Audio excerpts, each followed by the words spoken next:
Hey folks, Shanman here, and today, as Katie was leaving out the door for school, she said, "Daddy, can you make me a pie?" And so I made her Katie Mae's peach and blueberry pie. This is a good pie.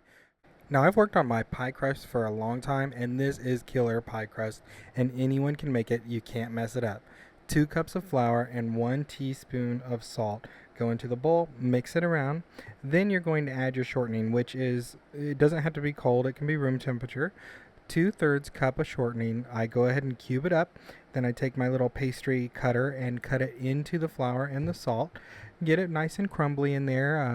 You don't have to use your fingers. Just get it really small pieces of shortening mixed in because that's where the flavor comes into the pie and the flakiness. You need it mixed in really well. Then I put an egg yolk mixed with 1 tablespoon of white vinegar. This is different than most recipes, but if you do this, you cannot mess up this pie crust. Mix it in, it will make it more crumbly, and then you're going to add a minimum of 4 tablespoons of water up to 6 tablespoons of water. And what I mean is mix it in until it starts to form a ball of dough. We want this so flaky. You could do this with your hand, but I don't want you to use a fork. I mean, I do want you to use a fork. Don't use your hand. Mix it together until it starts to come together. And then you're going to push it into a ball. Don't knead this stuff. Just bring it into a ball and to where it's solid. You see, I'm not kneading. I'm just squeezing it together just a little bit, getting all those crumbs up off the board. Not kneading. Don't knead it. Don't knead it. You don't want gluten in this. Just make it into a nice little ball.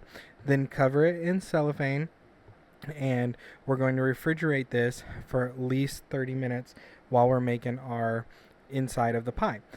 So put that in the fridge. Okay, why am I taking so long with this? I am literally the slowest saran wrap. Okay, there we go. Now, cut up 4 cups of fresh peaches. I use the world's smallest peaches for this, but it is what it is. And make sure they're peeled. Then you're going to add 2 cups of thawed, frozen, drained blueberries. I know that sounded weird, but do that. And you need to do that because it does make a difference in the pie. Don't use fresh, use the frozen in this instance. Then add a cup of sugar on top of that and a cup of flour, just regular all-purpose flour. And you're going to also put a half a teaspoon of cinnamon. And then my little secret recipe, or not recipe, weapon in my pie is a little bit of cardamom. Cardamom. It don't put a lot, just a little. It adds a nice little, what is that flavor in the pie kind of taste to it.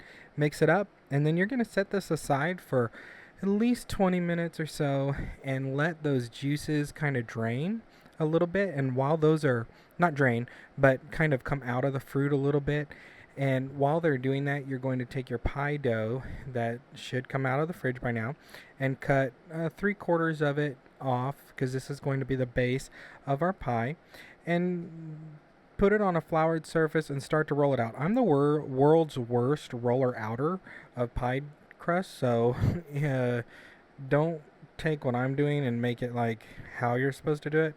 I'm sure there's better ways to do it. This is just how I roll. Get it? It's how I roll.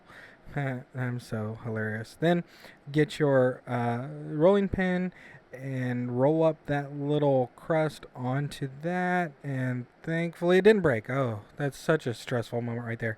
Put it into the pie pan and push it all the way around. Make sure everything is touching the glass or the metal, whatever you got, and then start to put our filling back into it. And be careful, don't get all that juice on the bottom. I should have really put this in a strainer as it was draining, but I didn't. And I knew I do that for my apple pie, and I just didn't think about it this time. But scrape all of that in there, and leaving as much of that juice as you can out. Watch, I'm going to do a little slow-mo action because I'm super cool with the editing. See that juice right there in the bottom? Leave that there. If you put that in, it's going to take longer to cook, and you're going to have sad pie. Then we're going to start working on our top. But first, look, there's the top over there. I edited this. I'm so good at editing. But cut all the excess off of there. We're going to do the top of the pie crust here in about 2 seconds. Roll it out. I like mine nice and thin. Yeah, you can make this as thick as you want, but I think I like to taste the inside of the pie and have a little bit of crust because you got crust on the bottom already. I don't like to have to push down really hard and try to bite through a big hunk of crust, like you get on the edges. You already have it on the edges. You don't need it on top.